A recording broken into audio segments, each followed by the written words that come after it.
வணக்கம். நம்ம கஷ்டப்பட்டு சம்பாதிச்ச பணத்தை எங்கேயாவது பத்திரமா வைக்கணும், அதே சமயம் அதுல இருந்து ஒரு நல்ல வருமானமும் வரணும்னு நம்ம எல்லாருமே யோசிப்போம் இல்லையா?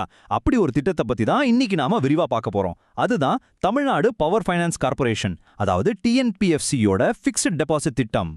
பாருங்க, நம்ம சேமிப்பை சும்மா பேங்க்ல வைக்கிறத விட அது நமக்காக வேலை செய்யணும், நமக்கு ஒரு வருமானத்தை ஈட்டி தரணும் தான் நம்ம தேடிட்டு இருக்கோம். முக்கியமா அது ரொம்ப பாதுகாப்பான, நம்பகமான ஒரு முதலீடா இருக்கணும். சோ அந்த மாதிரி ஒரு ஆப்ஷனை தேடிட்டு இருக்கிறவங்களுக்கு இந்த திட்டம் ஒரு நல்ல பதிலா இருக்கலாம். சரி, வாங்க இந்த திட்டத்தை பத்தி முழுசா புரிஞ்சுக்கலாம். முதல்ல ஒரு பாதுகாப்பான வருமானம் ஏன் முக்கியம்னு பார்க்கலாம். அடுத்து இந்த டிஎன்பிஎஃப்சி எஃப்டினா என்ன, அதுல வட்டி விகிதம் எவ்வளவு தராங்கன்னு பார்ப்போம். அப்புறம் அதுல இருக்கிற 2 விதமான திட்டங்களை ஒப்பிட்டு பார்த்துட்டு கடைசியா ஆன்லைன்ல எப்படி அப்ளை பண்றதுன்னு தெரிஞ்சுக்கலாம். எப்பவுமே நமக்கு 2 விஷயம் மனசுல ஓடும். ஒன்னு, நம்ம பணம் ரொம்ப சேஃபா இருக்கணும். இன்னொன்னு, சும்மா இருக்காம பணவீக்கத்தை எல்லாம் தாண்டி நல்லா வளரணும். இந்த 2ஐயும் ஒன்னா பண்ற ஒரு முதலீட்டை கண்டுபிடிக்கிறது தான் இன்னைக்கு நிறைய பேருக்கு ஒரு பெரிய டாஸ்கா இருக்கு.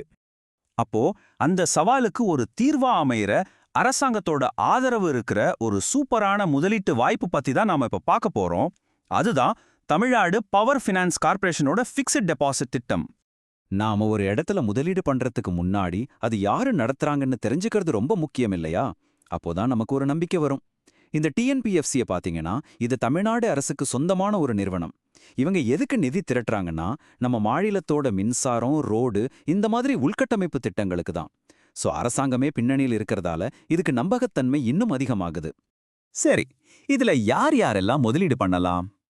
நம்மள மாதிரி தனிநபர்கள் மட்டும் இல்லைங்க. ட்ரஸ்ட், பார்ட்னர்ஷிப் கம்பெனிகள்னு பலரும் இதுல இன்வெஸ்ட் பண்ணலாம். இதுவே இந்த திட்டம் எவ்வளோ பரவலா ஏத்துக்கப்பட்டிருக்குன்னு காட்டுது. ஓகே, இப்ப எல்லாத்துக்கும் மேல ரொம்ப முக்கியமான கேள்விக்கு வருவோம். சரிதாங்க, இதுல இன்வெஸ்ட் பண்ணா நமக்கு எவ்வளவு வட்டி கிடைக்கும்? வாங்க அதை பார்க்கலாம். இதுல பாத்தீங்கன்னா 2 மெயின் ஆப்ஷன்ஸ் இருக்கு.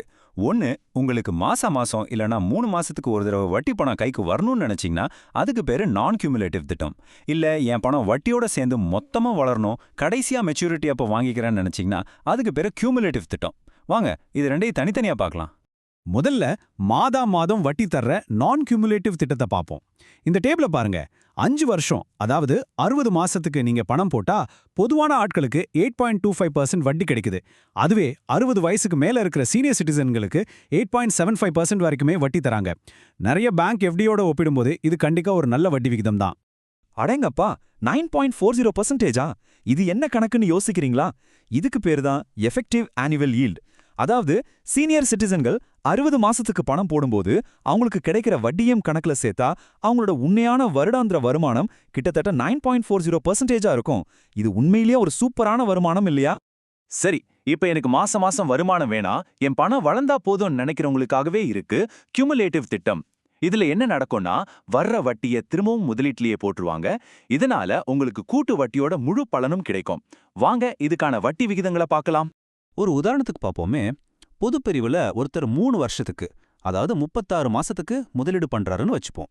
வட்டிக்கு மேல வட்டி போடுறதுனால அவரோட உண்மையான வருடாந்திர வருமானம் 8.94% அளவுக்கு அதிகமாகுது. இதுதாங்க கூட்டு வட்டியோட மேஜிக். ஓகே, இப்போ உங்களுக்கு ஒரு குழப்பம் வரலாம்.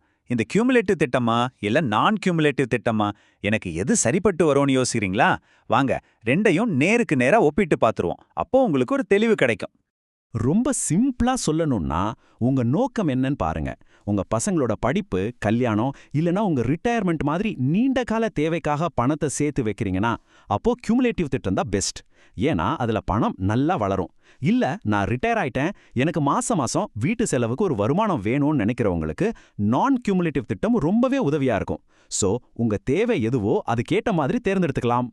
சரி, இந்த திட்டம் எனக்கு பிடிச்சிருக்கு. இதுல முதலீடு பண்ணலான்னு நீங்க முடிவு பண்ணிட்டீங்கன்னா அடுத்த ஸ்டெப் என்ன? ஆன்லைன்ல எப்படி அப்ளை பண்றதுன்னு ஸ்டெப் பை ஸ்டெப்பா பார்க்கலாம். இது ரொம்பவே ஈஸி தான். இந்த ப்ராசஸ் ரொம்ப சிம்பிள். முதல்ல டிஎன்பிஎஃப்சியோட அஃபிஷியல் வெப்சைட்டுக்கு போங்க. அங்க உங்க பேரு, அட்ரஸ், நாமினி விவரங்கள் எல்லாத்தையும் ஃபில் பண்ணுங்க. அடுத்து உங்க ஆதார், பான் கார்டு மாதிரி டாக்குமெண்ட்ஸை அப்லோட் பண்ணணும். அதுக்கப்புறம் நீங்க முதலீடு செய்ய நினைக்கிற பணத்தை ஆன்லைன்லயே கட்டிட்டு கடைசியா வட்டி பணமும் முதிர்வு தொகையும் வர்றதுக்கு உங்க பேங்க் அக்கவுண்ட் டீடைல்ஸ் கொடுத்தா போதும். அவ்வளவுதாங்க. இங்க நாம கவனிக்க வேண்டிய இன்னொரு முக்கியமான விஷயம் இருக்கு. இந்த முதலீடுகள் எல்லாமே ரிசர்வ் பேங்க் ஆஃப் இந்தியா, அதாவது ஆர்பிஐயோட விதிமுறைகளுக்கு உட்பட்டது. தமிழ்நாடு அரசோட உத்தரவாதம் ஒரு பக்கம் இருந்தாலும் ஆர்பிஐயோட கட்டுப்பாடு இருக்கிறது நம்ம பணத்துக்கு இன்னும் ஒரு லேயர் பாதுகாப்பா கொடுக்குது. சரி, இப்போ இந்த திட்டத்தை பத்தின எல்லா முக்கிய தகவல்களும் உங்ககிட்ட இருக்கு. இப்போ நீங்க தான் யோசிக்கணும், இந்த முதலீட்டு வாய்ப்பு உங்களுடைய நிதி இலக்குகளுக்கு சரியா வருமா, உங்க தேவைகளை இது பூர்த்தி செய்யுமா? நல்லா யோசிச்சு ஒரு தெளிவான முடிவெடுங்க.